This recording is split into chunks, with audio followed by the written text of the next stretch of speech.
Welcome back for international news.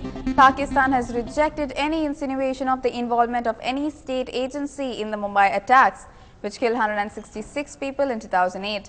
Pakistan's Foreign Secretary Jalal Abbas Jilani said that Pakistan is even willing to offer a joint investigation into the statements made by Abu Jindal, the terrorist who played a key role in the attacks. Jindal has said that he and 5 other handlers instructed and coordinated the 10 terrorists on the ground in Mumbai, supervised by officers from Pakistan's military intelligence agency.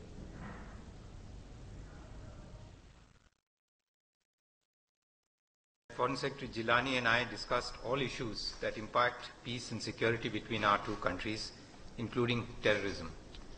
I emphasized that terrorism is the biggest threat to peace and security in the region, and that bringing the guilty to justice in the Mumbai terror attacks would be the biggest confidence-building measure of all.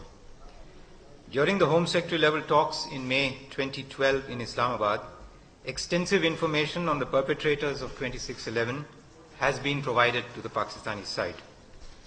The arrest and the ongoing interrogation of Abu Jindal has now added urgency to this matter. I did take up the issue with Foreign Secretary Jilani, and I have shared information with him. As you are aware, the investigation is underway, and we will continue to pursue this matter with determination to its logical conclusion. मैं ये भी कहूँगा कि हम अगर एक दूसरे के खिलाफ इस तरीके से इल्ज़ाम तराशी करेंगे तो उसका भी कोई फ़ायदा नहीं होगा और हम किसी नतीजे पे शायद ना पहुँच सकें. Having said that, let me say that the issue was extensively discussed between myself and my very dear colleague, Mr. Ranjan Mathai. And I assured him that the entire evidence, whatever evidence that India has, it should be shared with us, and we will investigate this matter. We will even be willing to offer joint investigation into the whole affair. I would very strongly reject any insinuation of any involvement of any state agency in acts of terrorism in India.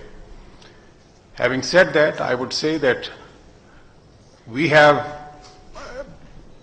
over the years improved our level of cooperation, and in case there are certain gaps that needs to be filled, I think we should fill those gaps in a spirit of cooperation, and that is the only way that we can move forward on this very, very important issue.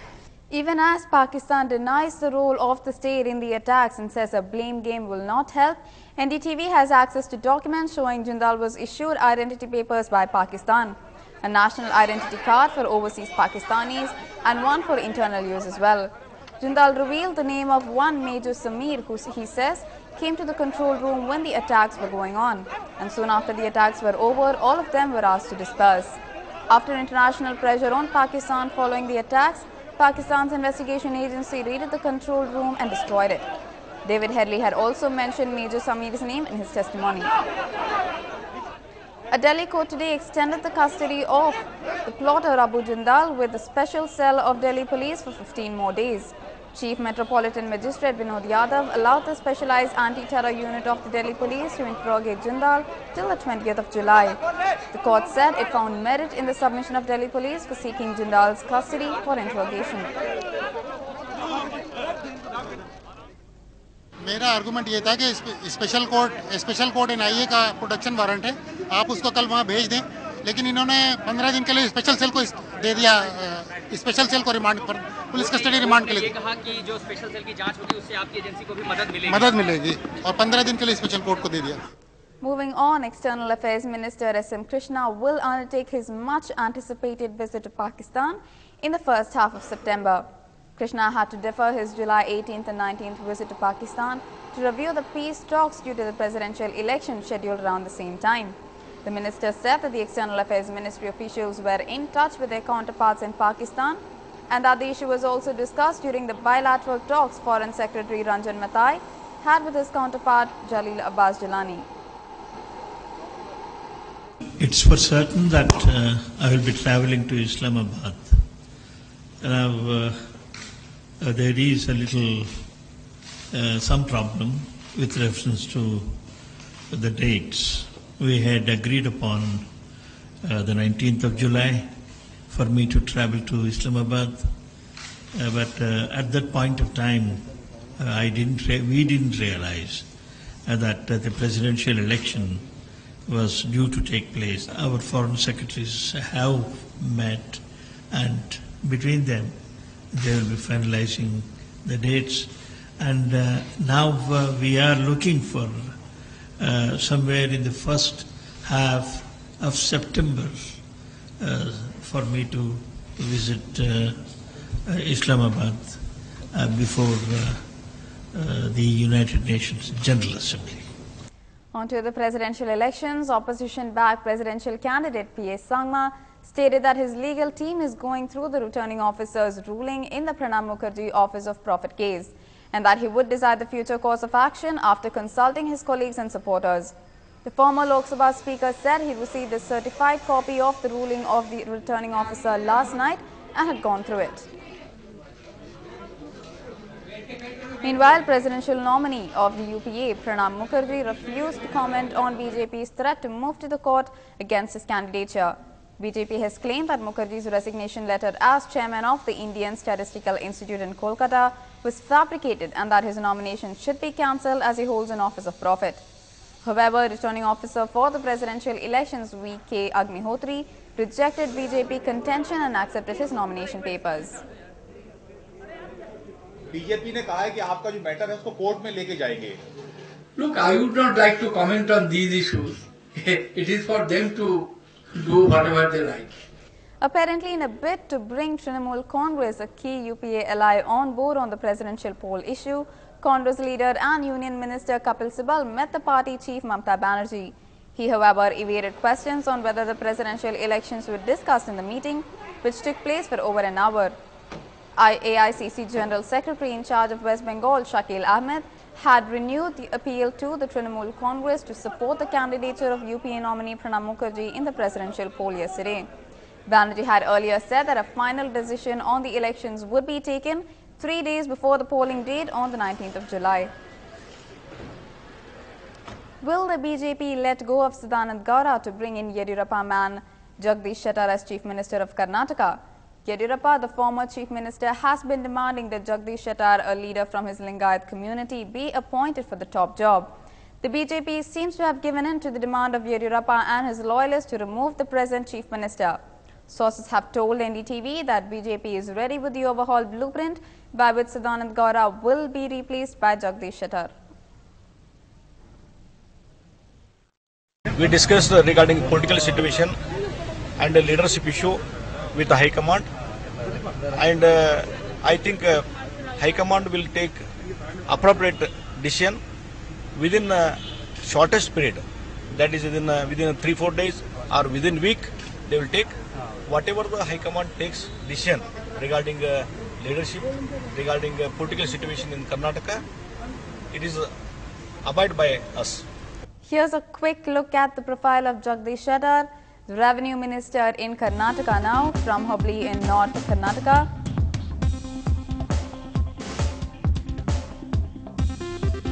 Belongs to Lingayat community, which has a huge vote share. Anand Kumar Camp wanted him to be the Chief Minister earlier. Shettar seen as rubber stamp of Yediyurappa. And 13 MLAs from Dharwad region opposing Shettar as Chief Minister. In a brutal scene, a student from the African country of Burundi has been in coma for nearly 3 months after he was beaten up and left to die in Patiala. The student suffered severe brain damage from the attack. He was on a ventilator for some time but has now been taken off it. The reason for the attack is still not known, though 2 people have been arrested by the Jalandhar police. The victim's father claims that he wrote to Punjab Chief Minister Parkash Singh Badal twice for help but got no reply.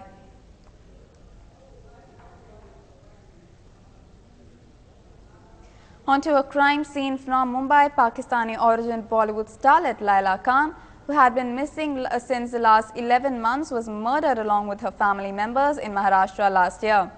The main accused, Parvesh Iqbal Tak, who is also a family friend, told interrogators that they were killed by gunshots, which also included Mumbai police team of crime branch. However, it was difficult to arrive at a conclusion as the bodies were yet to be found. According to the complaint filed, along with 6 other family members, she was found murdered, including her mother, elder sister, twin siblings and a relative, allegedly kidnapped by the 2 accused in February last from her flat in suburban Oshiwara. Moving on, Manish Sisodia, aide of veteran anti-graft crusader Anna Hazare, has said that the scheduled protests would be held despite the denial of permission to fast at Jantar Mantar by Delhi police. He said that the police offered mutual arrangement to Hazare's team, and details of which could be worked out. This is surprising that Delhi police is saying no, we can't do protest. That's ironical because we have been agitating against allegation of corruption against 15 ministers, and Mr. Chidambaram is one of them. This is surprising that the Delhi police that reports to Mr. Chidambaram is saying no, you can't protest. So the protest will go on. 25th July is still on, and we will go on fast on 25th July. That Delhi police or corrupt ministers or other government can't stop this. उन्होंने police ने एक letter में एक वाक्य लिखा है अंत में कि म्यूचुअल अरेंजमेंट करने के लिए हमसे बात कर सकते हैं, तो हम एक बार और बात करेंगे उनसे कि उनके हिसाब से म्यूचुअल अरेंजमेंट का क्या मतलब है, और उसके बाद फिर देखते हैं. लेकिन अनशन तो होगा, अनशन नहीं रोक सकते वो. और जैसा अगस्त में भी हमने कहा था कि इसके लिए चाहे जेल जाना पड़े, आप हमें डंडे के बल पे सरकार के साथ सहमत नहीं कर सकते. It's another short break for now. Stay tuned to the other end.